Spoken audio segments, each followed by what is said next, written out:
What up, what up, what up, what up, what up, what up, what up, what up, what up, what up, what up, what up, what up? What's good? Yes, sir. We in the building. It's Brooklyn Bears and Whew. Ball Yes, Sports sir. Show. We here, Big D. What's good with you, sir? Oh man, all is well. All is well. Well is all. How Well is is how are you all. doing, Rod? Yo, man, well is all is well. You know what I'm saying? We popping here. It's all good. We ready to get into some stuff. But before we do that, we need y'all out there, all right? We need y'all to like. We need you to subscribe. We need you to hit that all notification button. And we need Yes. y'all to comment, man. Talk back to us in this show. You know what I'm saying? Yes. We want to get your thoughts, want to get your comments. You know what I'm saying? We from Brooklyn, so we ain't afraid of the fire, we ain't afraid of the heat or the smoke. Bring it. You know what I'm saying? Give us your honest opinions about our show. You know what I'm saying? Something new, grassroots that we That's start and right. we talk about everything. You know what I'm Good, saying? bad, and ugly. Baseball, Good, bad, football, and ugly. good, bad, and the ugly, D. That's what Yes. we here for. You know what I'm saying? And we talking about that relative culture stuff too. So, you know what I'm saying? We ain't afraid of it. So we talking it all, but we about to get it in. So we need y'all to come on in here and show us that love. Big D, you ready to get it popping, sir? Man, yes, I'm ready. Let's get it started.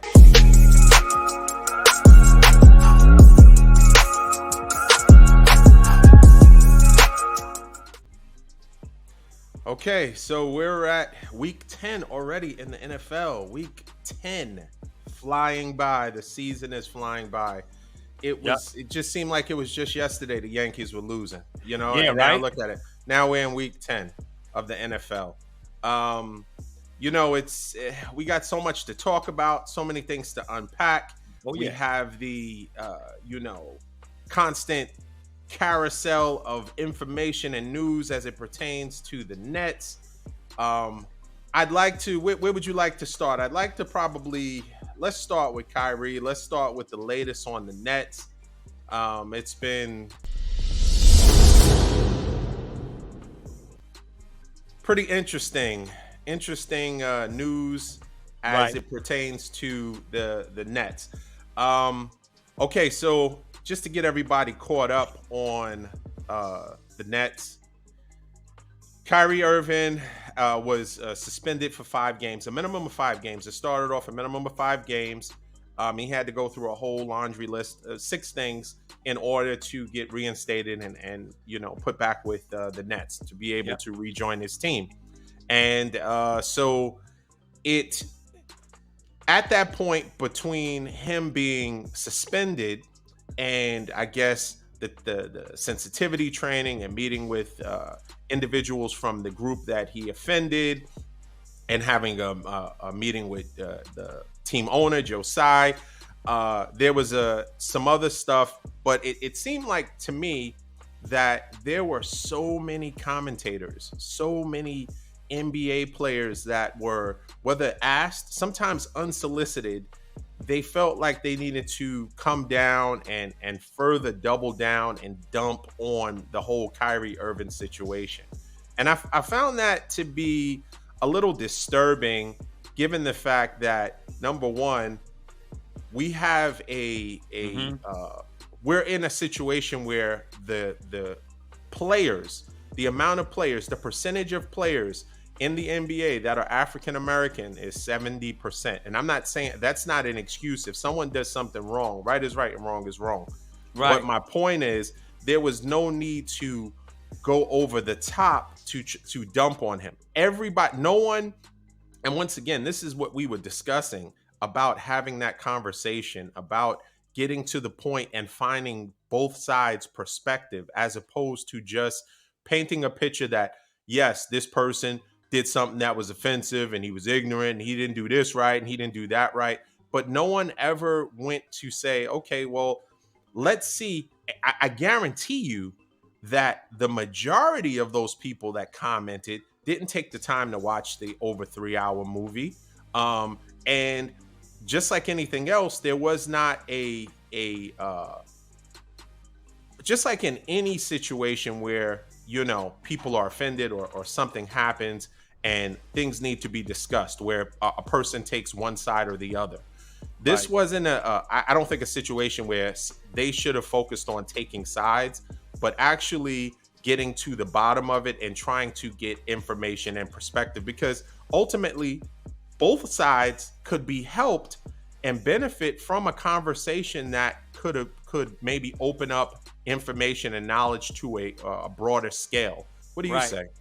No, I agree with you. I think we keep missing the mark here when it comes to situations like this. So, with Kyrie, Kanye, everybody else that we've seen in these type of situations where we've heard something controversial, somebody did something, maybe they took some missteps in what they were trying to convey, but that's the whole indication that there's got to be more conversation, right? There's still a lot of people that are ignorant about a lot of things, and some of these things that are out there, we need to discuss. We're so quick to debunk everything so quickly, and to your point, without researching it, without watching the videos and looking at things that could perhaps either bring some clarity, or it could bring some further discussion. Look, not everything that we know, right? Anybody with any reasonability within their thought process and how they approach life is going to believe every single thing that they hear and see, right? But Right. it doesn't mean that they can't at least discuss it and try to get some level of understanding. There are a lot of falsities out there, but then there's also a lot of truth, and we need to be able to handle that truth as it's stated in the movie. What's my man Jack Nicholson would say? People You really can't just can't handle the handle the truth, right? truth, right? They just Right. can't handle the truth. It's just something that their people can't do, and so I think that's the problem that we have today. And then can we take this what we're talking about with the Kyrie situation and go a step further to say, hey, look, let's discuss this and let's be able to agree to disagree. Okay, let's look at the meats and the potatoes of this thing and say, you know what, I don't agree with this, but this may have some kind of merit to it, and let's just say, hey, look, this is what I believe, this is what I don't believe, and we can still function. You don't have to cancel me, you have to shut down my contracts. And here's what I want to say about that whole thing. Okay, let me tell you something again, and I say it all the time, particularly in the NBA. The players and the voices of the fans and society in general, they run the NBA. I said it before. We talked about the Udoka situation with the hiring and how Adam Silver was going to need to try to find a spin to that narrative. The Kyrie issue obviously, added more fuel to the fire, and so it was something that they needed to stay away of. But now all of a sudden, we see Adam Silver saying, along with Joe Tsai, oh, Kyrie is not anti-Semitic.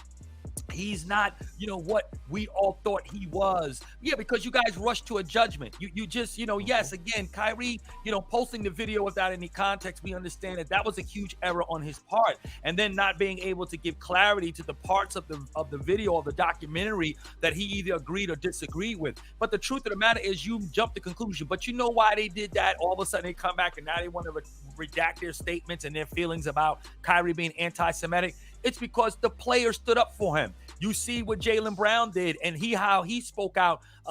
Being someone that's part of the with the The golly, I'm union. drawing a brain fart. The union. He's part of the Thank you, union. sir. Yeah. He's part of the players' union. So he Right. spoke out. Then we see a lot of people coming in with a lot of support for Kyrie, and then of course now to push back with Amazon and everything that's coming in. So now all of a sudden, because you now see people actually siding with Kyrie, you're like, okay, well, you know what? He's not that bad. And everybody thought you were way over the top with all these conditions and caveats for him to get back onto the Right. team, because at first he wasn't fit for our organization, wasn't fit Yeah. for our league. Yeah, because you know why? People stood up. I don't care. The voice of the people matter, and the NBA will crumble when it comes to the players and when it comes to people. But I'm going to tell you one thing, though. This is me, and I don't know how you feel about this, D. I thought you did an amazing take with LeBron and his dropping the ball, if you will, and not using his platform for something good. And I don't know, maybe I missed it, so you help me.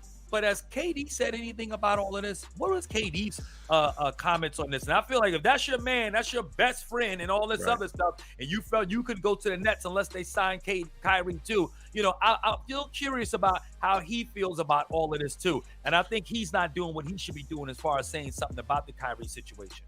Well, you had brought this up, and it's well documented that Kevin Durant is not a leader. He's not a vocal leader. I'll say it like that. He's not a Right. vocal leader. He's more of a doer. He's if you want him and need him to score points, and he's a scorer, he's that, but he's not a leader or a person that can kind of galvanize the troops. Now, I will say this, whether it's the absence of Kyrie or the new coach Jacques Vaughn, Right. KD has pop now. His body language is more positive. He I seems agree. more engaged with the other players. I mean, his numbers were already phenomenal off the rip, but he just had a Yeah. triple double and he's looking really great. Right. My question is, and you know, this is what I have a problem with as far as KD. Just like I called out LeBron a little bit, I got to call out KD. Ultimately, it at some point you have to have an opinion on something. Right. Okay, you can't always play it safe where I'm just here to hoop. Life is not. It's a game, and that's your Right. job. And I get it that some things you have to be above mentally. You have to transcend some, but this is real life in your face. This is right at your next door, like knocking on your door, and Right. you have to address it. It's Right. more than just sitting back and trying to be cool and yeah, I didn't even, I just kind of stay out of it because realistically speaking, if that's supposed to be a friend, if that's your coworker, if this is something, I would rather you outwardly denounce it or outwardly stand up for him or stand with him. But I to agree. to be kind of lukewarm, kind of in the middle, it shows a lack of character, and it's weak. Honestly, I have to say that. And I love KD. KD's a Oh, no great doubt. basketball Oh, no player, doubt. but you got to call it like you see it. So you know what? Ultimately, Maybe Laura Ingram, when she said "shut up and dribble," she didn't mean LeBron. She meant KD. well, listen, LeBron has done his fair share of shutting up and dribbling also when it Yeah. really mattered because let's not forget when they had an opportunity to really they had the NBA where they wanted them. They had them and if, during the NBA finals and the bubble and they could have shut everything down because ultimately sometimes protest is not always going crazy and sometimes you have to address and be able to get a meeting or a seat at the table by hitting them ultimately where it counts the most, and that's in their pockets, right? Absolutely. So just like they're able to cripple certain players, if you go against or they think that you did something that is outside the lines, what do? They pull every endorsement you ever had. They Yep. get your family members to deny your birth. They'll do everything they need to do to Sure. strip you down to your barest bones. Yep. Same thing. NBA had an opportunity during the finals when the whole George Floyd happened. They had several back-to-back killings of unarmed men. They had an opportunity, black men at that. They had an opportunity to then say, "Hey, you know what?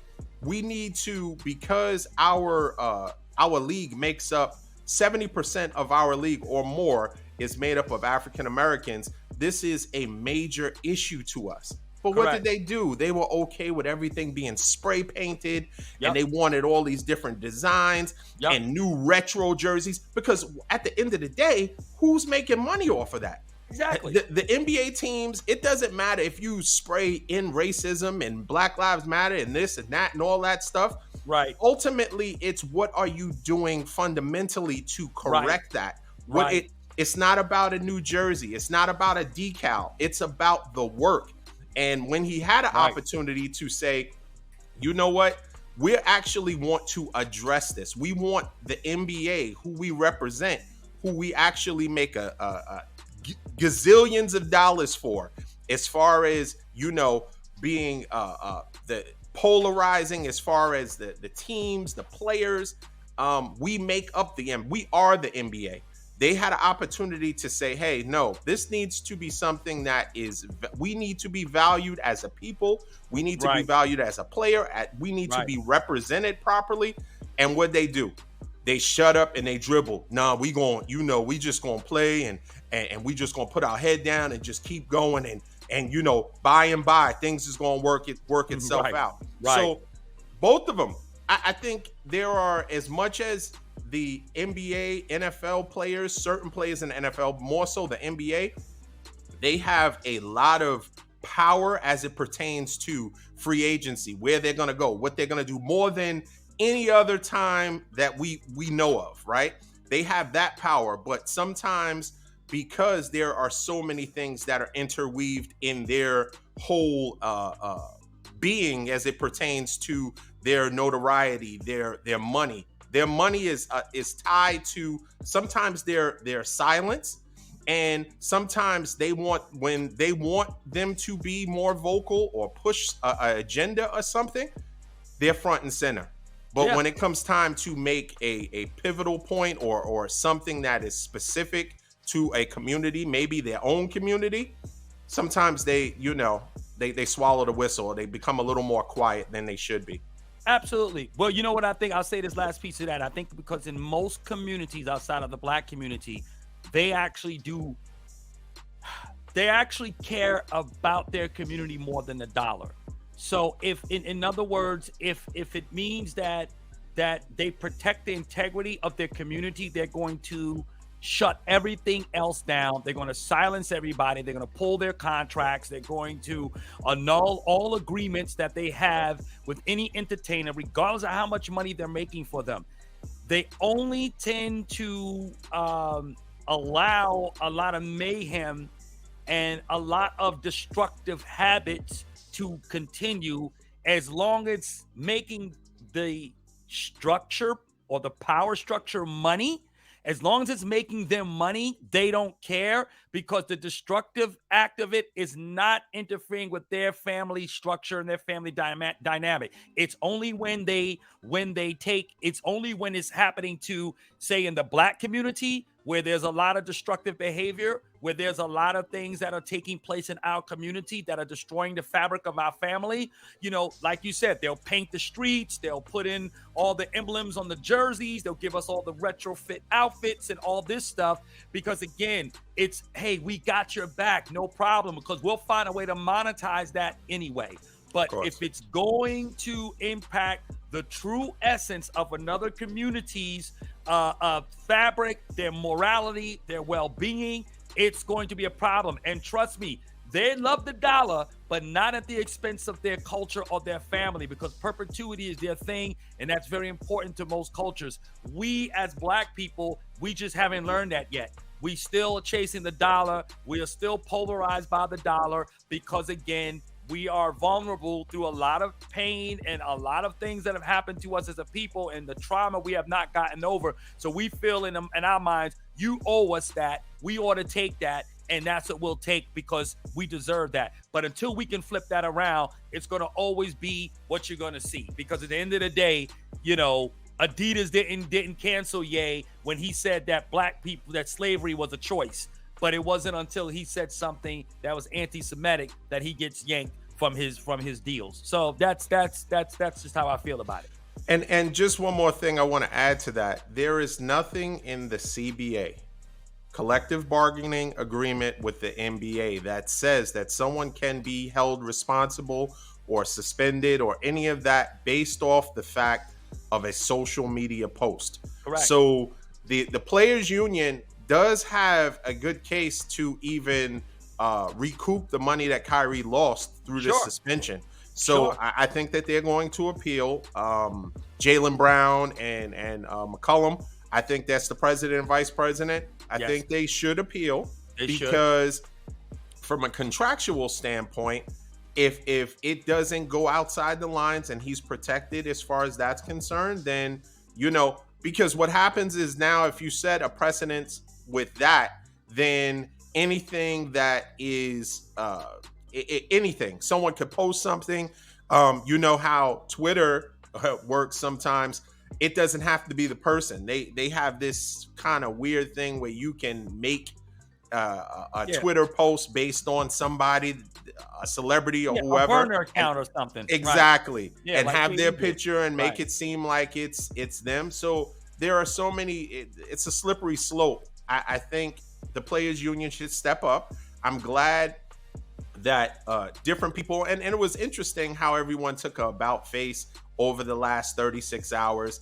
I think they were looking, some of the players, I know Jay Will said something that was pretty powerful. He put himself out there. Very powerful. But I'm wondering if they were waiting to get their cues from Adam Silver first, or did they feel this on their own? Because, you can kind of feel the ground bubbling and which direction it's going to go. So do you either further pile on, or do you seem like you're standing for your coworker or your brother? And I can't believe that is the case, because it's such an about face, because everybody was pretty much, hey, off with his head, and now all of a sudden everybody's like, nah, it was too harsh and y'all going too far. And that's from, I mean, all of the names of the people that you know and love on TV. Everybody did an about face in 36 hours. That seems a little suspect to me. I'm just saying, because there really Mm, wasn't anybody I can think of that was saying from the get-go, when that list came out, there wasn't anybody saying that this was too much. Like, there were other people, but the people that are on TV all the time, right, they weren't saying it was too much. It was right, just, if you think about it, it was just within the last 36 hours. Once Adam Silver said, oh yeah, we met with him, and we know for a fact that he's not anti-Semitic. That Have that discussion first. right, Find out his perspective first right, before you exactly. start. Oh, we need this, and we need this, and we need this, and we need you to jump through this fiery hoop in order to come back. Have a discussion with him, see where he's coming from. That way you're making an informed decision. You're making an informed punishment. If it's Correct. something after the conversation, if it seemed like, okay, this is a punishable offense, we should move forward with it. But they put the cart before the horse, because As they always. allowed public sentiment to Yep, determine and dictate what they do. And yep, that's always a dangerous situation. yep. Even what they did with Ime Udoka, ultimately, if he is or was supposed to be the coach, and at it, they were, oh, it's imminent, and you joked about, yeah, they got a brownstone already picked out in Brooklyn, and he's Right, eating a hot dog as we right, speak in Flatbush. right. All that stuff happened, and then all of a sudden, I have to believe that it's the NBA, because they started, higher ups. Well, who are the higher ups that would be making that determination or putting the pressure on the Nets not to hire Ime Udoka? Because the only problem I have, and we'll move on. Right. If we lose the fact, we didn't have an opportunity to hire Ime Udoka, and then some way, somehow, they move on from Kyrie, I will be very, very upset and disappointed with not only the Nets, also the NBA as a whole, that they allowed this to happen, and are manipulated in that way, where they're able to allow people to dictate how they move as an organization. It would be very weak of them. So hopefully, Yeah. Kyrie. I'll say this to you though, D. I know this is apples and oranges, but at least you'll know how the Lakers felt when David Stern uh, sabotaged the trade with Chris Paul going to the Lakers. right. We could But have had see, a few more there's a rings. difference with I that. know it's apples and oranges in There's a terms of big why that difference, happened, but because the still, biggest difference is they were in the midst of selling the team. And if you have no stars on that team, who is going to want the what are they, Charlotte Hornets? No, they weren't yeah, they Charlotte. were New Orleans. They They were New yeah, Orleans at that time. The right. Pelicans. Nobody would want They them were. if you got rid of your star players. So they had to keep something that kept it attractive, That is because the true, NBA. right? So Yeah, I you're think right. I forgot that's about that more of part. the Yeah, okay, reason that's good. Yeah. than them just saying we don't want them to, Well, run off three or more championships. Stern did say he used some term called a competitive balance, in the NBA. You know what I mean? But the real reason is just what you said, which is true. Their team Yeah, was not attractive without a star. Nobody would buy it because they were under the ownership of the NBA at the time. So, correct. yeah. All right, a Correct. good point. So Good don't point. try to. Do you want to talk about the Lakers? Because we don't want to talk about yesterday. I got I got Let's talk nothing. about. Listen, the Okay. Lakers. Listen, nothing to say about the Lakers. We can move on with our All right, because agenda. don't try to slip in any We're all type of good. No, Laker anything. Because if you let's talk about today. Let's not talk about yesteryear. Let's talk about what those that's all Lakers I are got. doing. That's all I got. Oh man. But yeah, so we'll see. To be continued. Unfortunately, every day or every other day, there's some new Nets news. But I'm hoping that they're on a West Coast road trip. Yep. I'm hoping that within, not this game, next game, he'll be rejoining the team. And they've been actually looking pretty good. They've Yeah, they been have. looking pretty good. They have. They, November as a whole has all of these know this, know that November, right? Right. And I have committed to not shaving in November until the Nets, the Brooklyn Nets. Look at that on the side. I could use a shave, but I'm not going to until the Nets are one game over 500. Until we are a winning franchise. So I'm hoping that next week I'll have a fresh one. But until then, I'm just gonna rough it out. I'm gonna be in the trenches with my team. It's a stupid kind of it's nothing. Win or lose, I'm just not gonna shave until they do that. You set up a little fleece about I'm gonna do this and I'm gonna wait for this to happen, but that's just a side, just a ridiculous aside. Yeah, no, and besides, it's only y'all only 2 games under 500, so it may not be that bad of us. The sacrifice is not as intense. You know what I'm saying? So it'd be different if y'all was like 0-10 right now. Then it'd be different. But yeah. Well, there was a team that was close to being 0-10, and they lucked out with a quarterback. A quarterback shot a 3-pointer, a corner 3-pointer. Quarterback, Matt Ryan. They benched him in Indy, and he shot a 3-pointer and saved you guys, and you wind up winning the game, and you're 1-9. We won 2 games. We actually won 2 games. We won 2 games. We was okay. The 2-game winning streak, and now I lose track back of that. to almost a 3-game losing streak. So yeah, we're there back. We're back to being who we are. And now LeBron is hurt. Is hurt. Yeah. So that if LeBron is out for any significant time, and I'm saying it's over. It's over because you guys were already going to be a play-in team at best. Absolutely. Absolutely.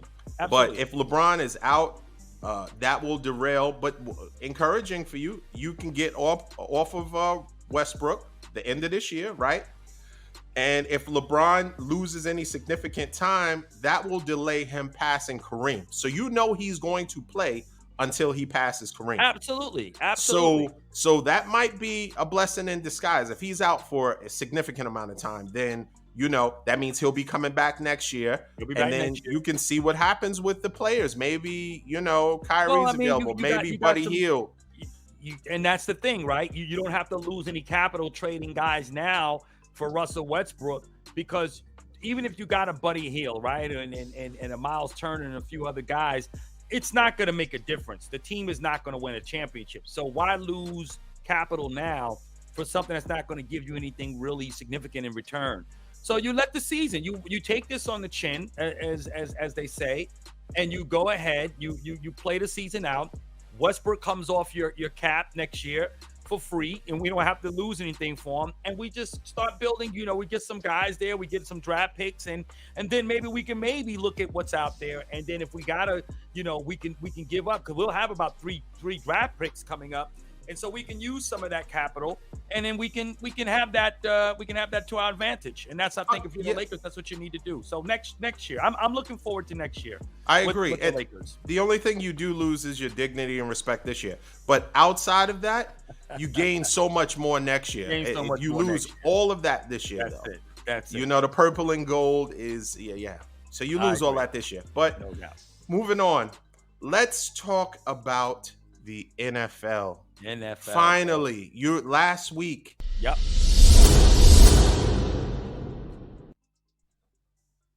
Week 9. We had 5 teams on a bye, right? Yep. We had 6 teams, excuse me. We had the 49ers and 5 other teams on a bye, right? And now we have some really interesting games that we can unpack a little bit and give our predictions as to what's going on. Now, by the way, let me just say this, a little conspiracy theory part of me. Okay. I knew that Atlanta was going to lose yesterday. Wow. Knew it.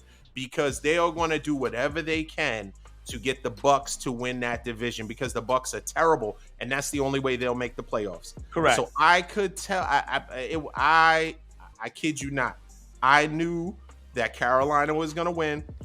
I don't want to hear it's hard to sweep a divisional team, because we did it with the Rams. We swept them. So it can be done. Yeah.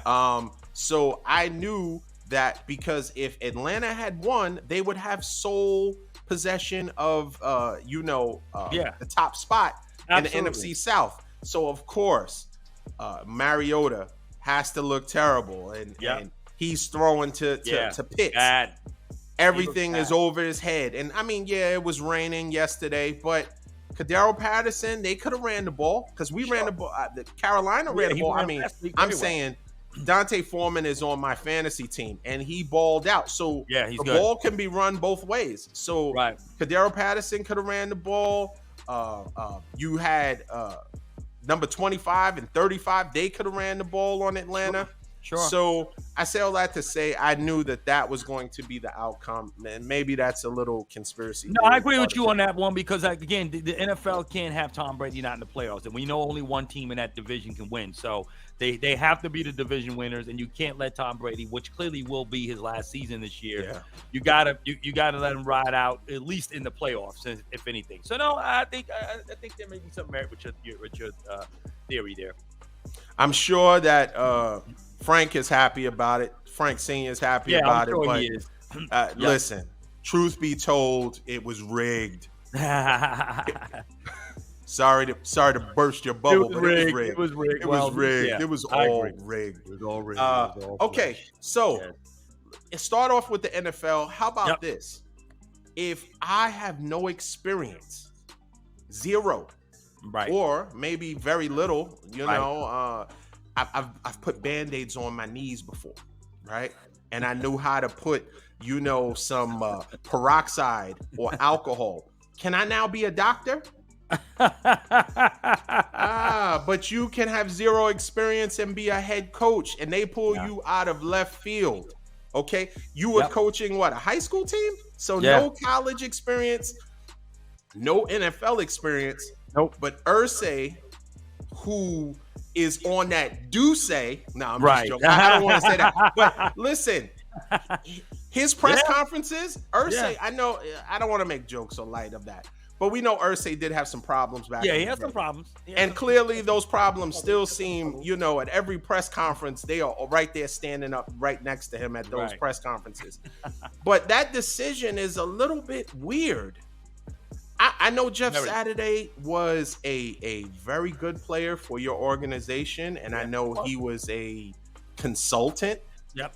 but you had people already in the organization after you made the decision to fire the head coach. Yep. You had people that could have stepped up, and maybe you kind of backfill with Jeff Saturday, but you Right. make him the head coach with zero experience. Right. Now, what does that say? Now, I know midseason they don't have to follow the Rooney Rule; they can just kind of shoot from the hip. And people always say, "How are you and who are you going to tell?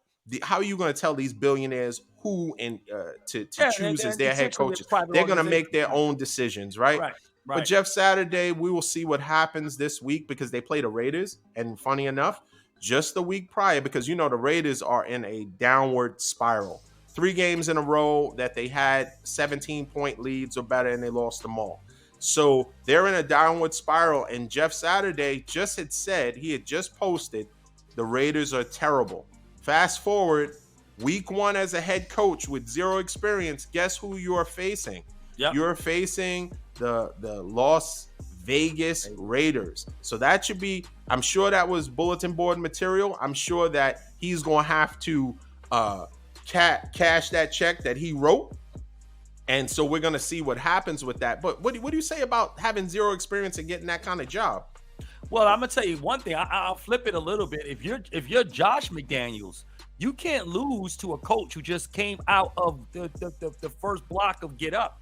A guy who was just on Get Up a week before. You can't lose to that coach. You know what I'm saying? So I mean, if I'm Mark Davis and Josh McDaniels lose to a guy who literally was just on TV talking about pancakes and talking about blocks and all this stuff and breaking down film on TV, then that says a lot, and he clearly isn't cut out to be a head coach. But look, I think you said it, D. Look, that's a travesty. I think it's wrong. I think it speaks volumes again about what we see here in these systems. Again, in the midseason, interim coaches, they don't have to go through the Rooney Rule, which is a joke anyway. We know the Rooney Of Rule course. absolutely is. It's a very goofy system. It's done nothing for no African American or minority coaches at all. But the truth of the matter is, I think it is a messed up thing, and I would have thought that Jeff Saturday would have said, "Hey, look, you know what? With all due respect, thank you, Ursay. I appreciate the opportunity. Thank you for giving me this consideration. But you know what, though? There's some more qualified guys here that are busting their tails. And I think they're more qualified than me. I don't mind being a consultant. Hey, I can even be an assistant coach if you want me to. Right. But you know what, though? There's no way I can take this job because that's showing respect for the league. You know, he said yesterday, oh, you know, I know what it takes to win. I've been around 5 Hall of Famers. You know, I'm a Pro Bowl player. You know, I've won a Super Bowl. I know what it takes to win. I'm a leader of men. I love this city. My wife and I, we raised our kids here. You know, yada, yada, yada, yada. And yeah, again, but you had Peyton Manning. You had Peyton Manning. So you had Peyton Manning. Exactly. Well, come on, right? Exactly. Right. So let's not take things out of context here, okay? You have one of the greatest quarterbacks ever played a game that you was hiking the ball to. But the truth of the matter is, we get all that. No one is questioning what you mean to the city of Indianapolis. No one is questioning, you know, your love for the team and the organization. That's fine. That's great. We look, you know, you're an icon there in that regard. You are a good center. You've been a great center. You're an All-Pro. You're a Pro Bowler. Listen, no one is taking that from you. But coaching, that's a whole nother thing. It's a whole listen. Jay-Z and it's not this. And you know what's crazy? It's not just a position coach. You are the head coach. The head coach. So it wasn't like they started you off or you're offensive coordinator, defensive special teams. Head coach. That means you manage all of those other people, and they all have to answer to you.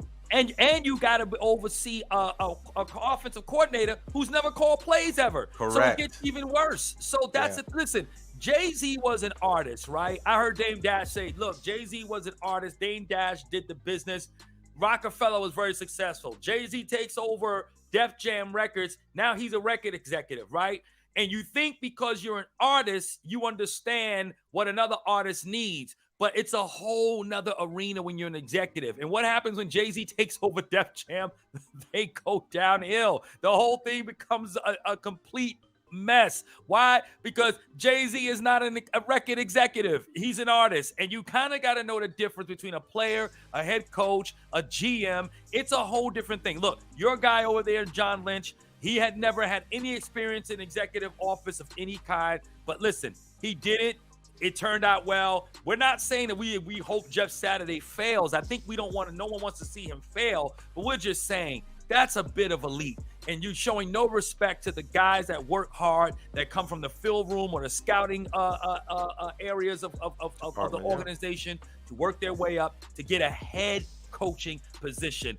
And I tell you what it does too. I'll say this last piece. It really takes a lot of the gravity away from what that position means now. Because if you could just give that position to just anybody, you know what? You say to yourself, man, does it really mean anything to go all this route to try to get up in here? Everybody's going to try to do something to now work their way into that situation because now there's precedent set with Jeff Saturday. And you know what? Now you're not going to be able to blame him if we see somebody else do that. It's almost like Steve Nash in a sense and what we saw there. Again, these owners and stuff got to be careful with that. I don't like the idea that they hired him, but we'll see what happens. Yeah, I agree. Time will tell, but just like anything else, precedents are always set where a person does this. And there was I forget the guy who actually said hiring one of your drinking buddies as the head coach is irresponsible. It sets a bad tone for the way people who actually have paid their dues, who have gone through the different steps to be a head coach, that process, and now you just hire somebody off of a whim because you know what, he's easy to talk to. But let's make no mistake about it, Jerry Jones also hires coaches that way. So don't throw stones in Brooklyn because Jerry Jones, he hires his buddies too. Because he doesn't want anyone that's going to really oppose him. They're pretty much figureheads. His last two coaches were figureheads. Absolutely. So It But you happens. know It what though? happens. At least, but you know what the thing is? I'll say this, and I agree with you on that. But you brought the Cowboys up. Will say this though, and it's an unfortunate thing. But Jerry is the owner, right? In other words, you know what? If Jim Irsay, if he wants to make himself a GM like Jerry did, go right on ahead. Heck, you might see a lot more owners if they could, which we can't, and we know it can't happen. But if they could, there'll be coaches because Jerry Jones will certainly be on the sideline. But hey, if you own the team, then you know what? At least we could say, hey, it's your team, right? Who are we to say? So that in that regard, it might be a little different. But I hear your point. Yeah, Jerry's no different. Exactly. For the sake of time, we're going to just touch a subject, but our next show, we're going to dig deeper into it. We're going to talk about the whole Brett Favre situation. Yeah. That has not gotten enough attention. I can't even watch the midterm elections without hearing about Kyrie. But meanwhile, Brett Favre is stealing money, lying about adjoining and aligning with companies that lie about what their technology and what their medicines are doing. Yeah. He has money. He has been paid for speeches he has not made. Well, we won't go into that right now, but just know, Brett Favre, you're next. You're up. You're up. So we're coming for you next week. Oh yeah. So let's talk real quickly about a few games, highlight them, kind of make our predictions, who wins, and so let's start off with the Cowboys and Packers. I know your mouth is watering to talk about the Cowboys. So let's talk about the Cowboys and Packers. They're going to be playing in the frozen tundra of yeah. And so Brett Favre said, not Brett Favre. Now I'm talking about Brett Favre. Yeah, you're going right Green Bay, right? Green Bay. I think that Aaron Rodgers has been talking about his time with McCarthy. Once again, the guy looking up, folding his arms. But see, he was made. He was made. You know how Jerry Jones and everybody's saying that Odell Beckham, he looked good with that star on him. That's what Jerry said. McCarthy was made to be the Cowboys coach because there's no other place that they have that big jumbotron. You can look up and fold, and you got the plays looking straight up in the air. He's made for it. So Brett Favre was kind of reminiscing about their time together, and Aaron Rodgers. Yeah, I said Brett Favre again. Yeah, you did. Okay, enough with Brett. I got to get him. You ready for him? Next segment. Because my mouth is watering to talk about Brett Favre and actually give him the respect he's due. He needs the attention, and I want to give him the same attention because it's important. He deserves You it. rob the poorest state in the country. Yep. They can't afford. That's a whole nother. Okay, we'll get to it. So, Aaron Rodgers was reminiscing about his time with McCarthy. I think that if the Cowboys don't grind them into Gouda, I'm telling you, they better destroy the Packers. And if they don't, oh my goodness, the show. I know you won't be here. This will be the first show that Don will do without Rod. Absolutely. If they lose to the Packers, the Packers are just a shell. I don't know if Aaron Jones is what's going on with his ankle. He's playing. He'll be playing. Yeah. But if they don't blow them out, that is going to be a real sad commentary for them. What do you say? Well, I'm going to tell you the truth. Yeah, on paper and the way both teams are going by way of their season, it's expected for the Cowboys to win this game. We should win this game without much of a challenge. But Aaron Jones scares me. He worries me. He's rushed for nearly 400 yards in the last 2 games against the Cowboys with 5 touchdowns. He has obliterated our defense, and we still struggle against the run. So I'm a little concerned with that. I'm still a little concerned with Dak in cold weather. He plays okay. He has made some throws. He does well, but I still think the cold weather bothers Dak a little bit with his balls and in how he throws and his grip and so forth. And he looks good since the thumb and everything of that nature. So Dallas has got to be able to run. We're going to get a lot of Tony Pollard. It's expected that Zeke will play. Zeke can play. He did practice this week some. He was limited today in practice, but the thing is that I think they want to keep Zeke out one more week. We don't want to be in a situation where we were last year when Zeke played half the season technically hurt with a torn with torn ligaments. So the thing is with the Cowboys, you got to keep the ground game going. You get Tony Pollard, heavily involved like you did last week.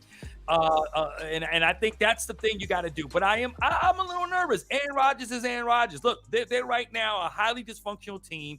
Rodgers is throwing anybody who wears a Green Bay uniform under the bus. And we know his persona. We know he's a me first guy. That's how he's always been. And so it is what it is. And I think what we're seeing now with Aaron Rodgers is that he's not the guy who can make other players better any longer. There was a point in time when all the receivers that ever played with Aaron Rodgers, he technically made those guys. He turned them into stars or formidable receivers that were respectable. But we don't see that anymore. Not to mention the plethora of receivers he's got now, they're not really that great. So I think we might be seeing the decline here. I mean, he's a two-time back-to-back MVP.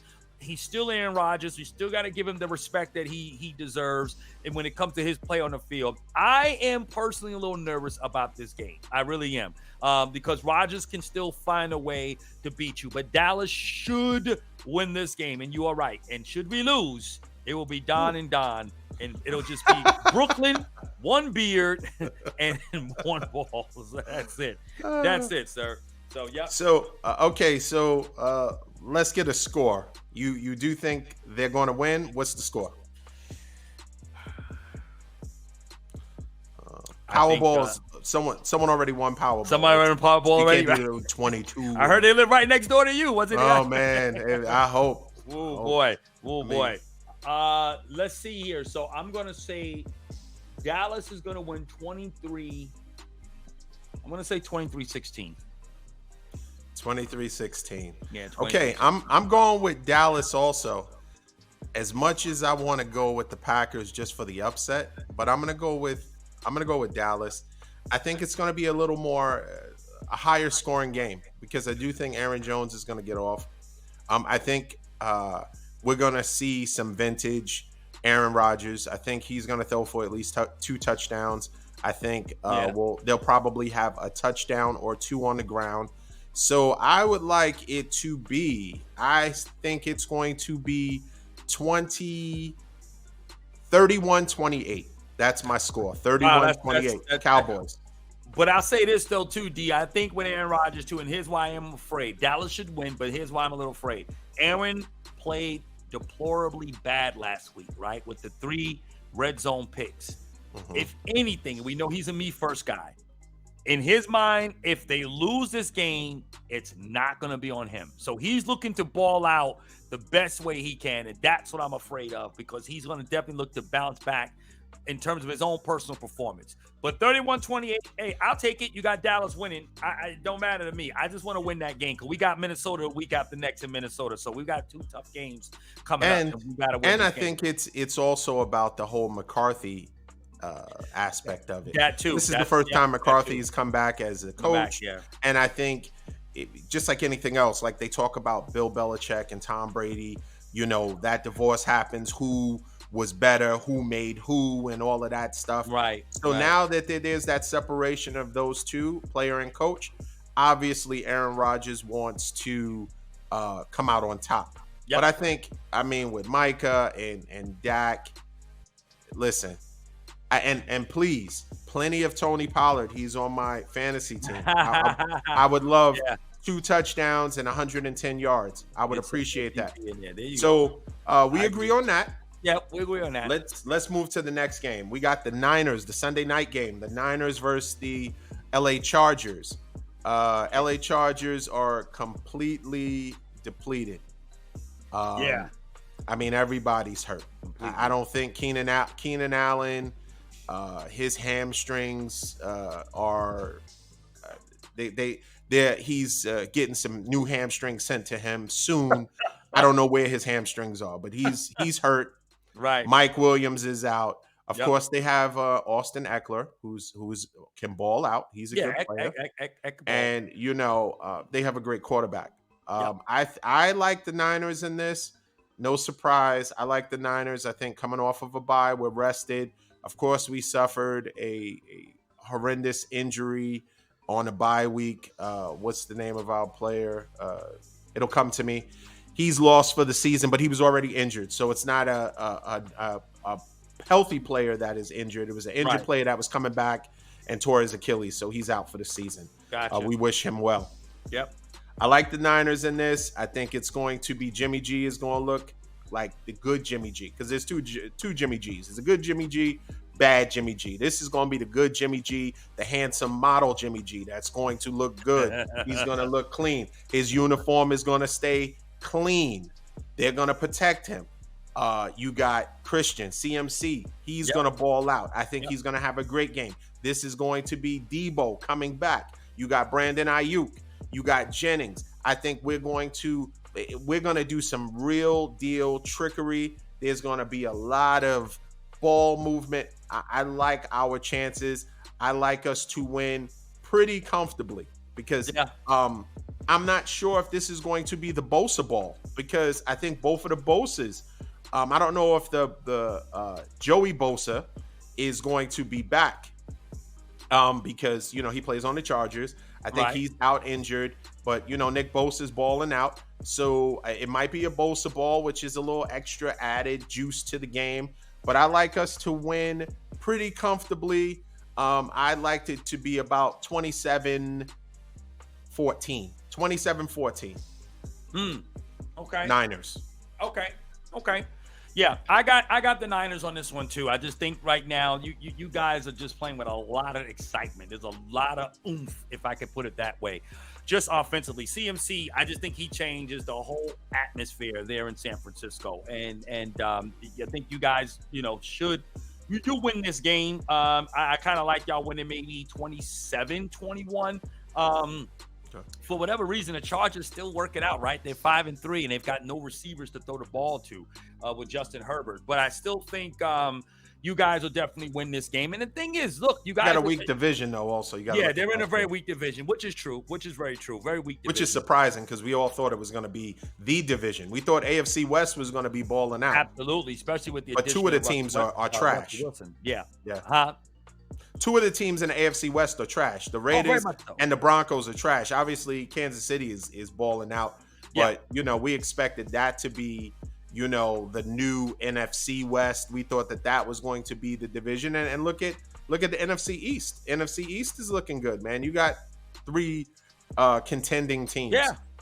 So it's going to be interesting going down the stretch. But go ahead. I'm not to cut you off. No. You're good. No, really, there is not much that I have to take on the 49er Charger game. I do think it's just great. That's all. It's really, I mean, when you go to a fine restaurant and a chef prepares a perfect meal, it's like, I'll tell you this. I can make some of the best ribeyes. When you come in town, I'm going to lace you with some ribeyes, right? All right. I'm looking forward to and that. I would take it as an offense if somebody puts any type of, you want to put barbecue, you want to put any kind of sauce on. They are really perfection. You heard that little pop at the end, at perfection.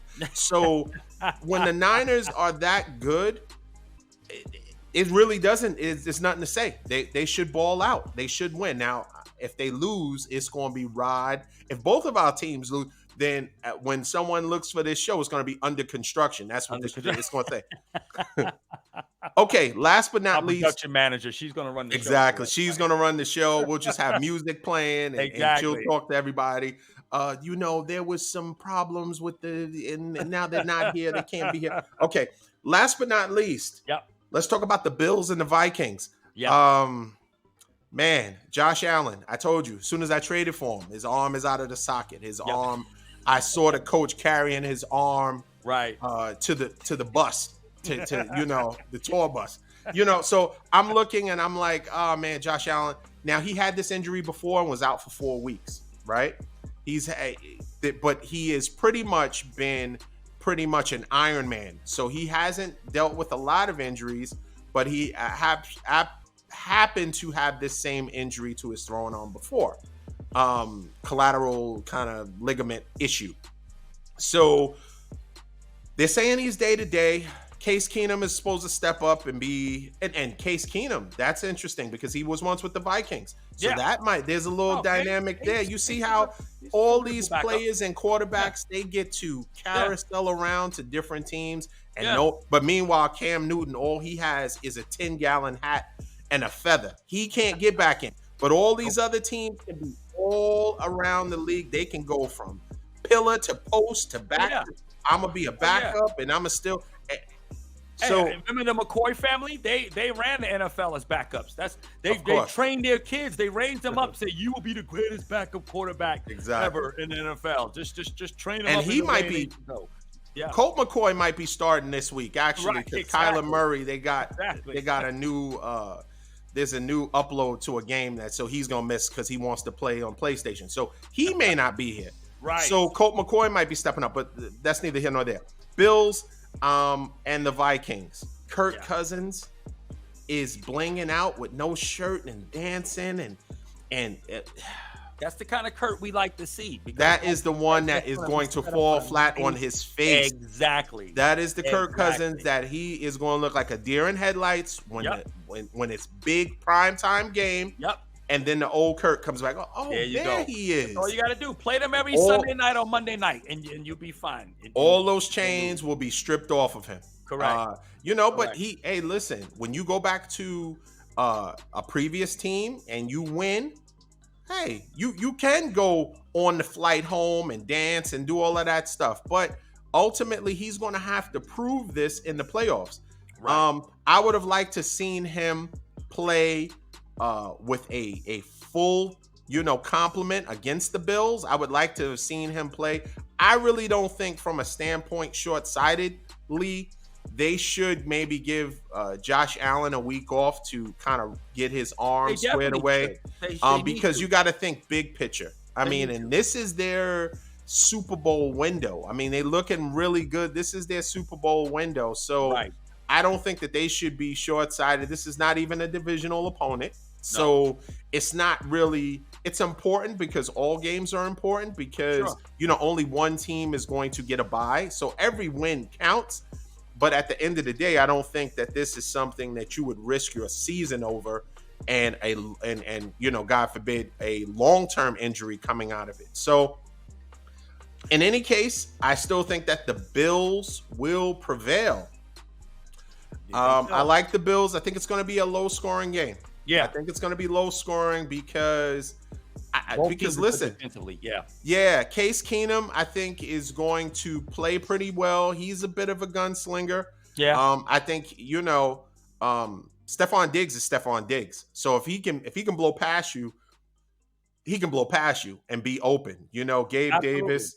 So I like them to win in a fairly low-scoring game. I like the Bills 21-17. What do you say? Yeah, I got the Bills on that too, and I think the Bills will win that game because Case Keenum is not just, it's not like a Cooper Rush kind of situation in Dallas. Although Cooper did well, 4-1 during the time he started there, so he held things intact for Dallas, able to keep them afloat, keep them competitive, and that's what you want Case Keenum to do, and he can do that, right? He actually led his team to an NFC Championship game when he was playing for the Vikings. But I think the thing is that.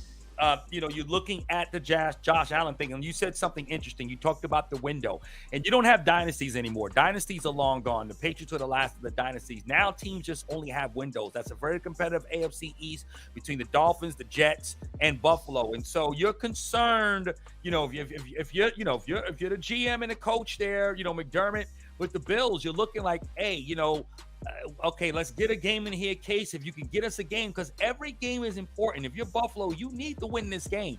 And so you're hoping Case can at least buy you a week, maybe two if possible, because you don't want to mortgage the future off. Because again, Josh is, he's your future. He's the guy that you're going to need going forward, obviously. But this is the windows shrink, man.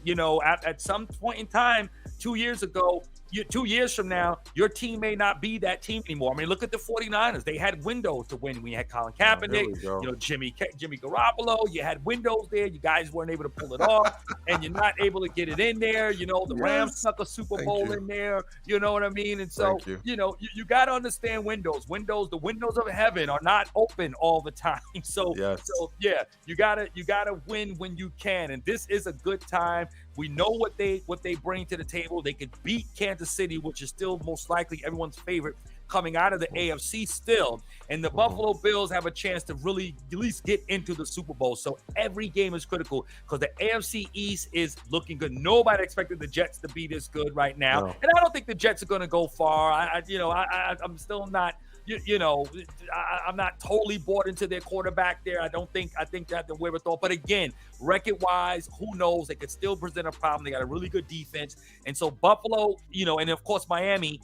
And again, nobody expected Tua to play this good the way he's playing. And so again, and they could they could be running away with that division a little bit too, to some degree. Not running away. I'll take that back. They would be probably, but have a few more games ahead if Tua didn't get hurt, right, with the concussion thing. So, if you're Buffalo, you ask in case, listen, please don't lose any games for us. You can't lose a game for us. You got to be able to win. Defense is going to play good. If he can get the ball to those stout receivers, they should be able to win this week. I hope they do win this week because I need Minnesota to lose a game because, again, the standings in the NFC as a conference in terms of our seeding is going to be important. And then we can go ahead and try to take care of business with Minnesota next week in Minnesota. So I'm definitely rooting for the Bills to win, and I do think they'll win. And I like but I think it's going to be a low-scoring game. I like more of a 19-16. 19-16. 19-16. Yeah. Okay, so we've been we agreed down the line. We took, as a recap, both of us took the Niners. Both of us took Cowboys. Both of us took the Bills. Yeah. So that should be pretty interesting. Yeah, that'll be interesting. And there's some other decent games, but those are obviously we can't discuss all of them. No. But once again, anything else before we wrap up? Listen, well, I know, again, we'll talk more about Brett Favre on the next show there. We'll speak on that definitely. But listen, man, I basically would say I'm looking forward to some good football, man. Definitely. Yes. And I think and then there's an super early game on Sunday. Yes, there is. 9:30. They're playing the first time they're playing in Germany. They're playing in Munich. Yeah, Munich. So that's 9:30 Eastern, 6:30 Pacific. So that should be good if those people, you can catch a little football before church if you go to church. You catch a little, not on the East Coast, you can't. On the West Coast, you can catch a little bit. You can catch it on the West Coast. Right. East Coast, I'm gonna be, preaching from my pad, and I'll just have to game the score, and then watching the game. Picture in picture, watching the picture in picture, right? My notes are here, and then I got the screen there with the game on, so we're able to watch it. You know what I'm saying? So thank God we can preach from technology nowadays. It's all of course. But in any case, listen. Thank you, everyone, for joining us. Please like, share, subscribe. Most importantly, subscribe to our YouTube page and our Facebook page. YouTube, Facebook. Also, click the little bell so you get notified every time we post content. It will be on. You will get that little notification. Leave comments. Talk to us. If there's something that you like, that we said, something you disagree with, hey, listen, we don't shy away from, our takes, whether they're popular or unpopular. Right. But, these are our perspectives, and that's what it's all about. That's right. This is what we believe. This is what, and we don't always agree. No, we don't. Despite what everybody believes, and some people think that we agree a lot. We actually don't. We don't agree a lot. We don't agree. That's what makes it the show that it is. Once again, we appreciate you. We thank Infinite Audio for the music. Audio. I was going to say a different name. He's lucky I'm saying the proper name. No. I'll make sure he always says your name right, sir. Infinite Audio. Kingdom Creative for the production. Without Kingdom Creative, we would not be able to put this beautiful show together. Once again, thank you so much for joining us. Like, share, subscribe. Until next time, Peace. Peace.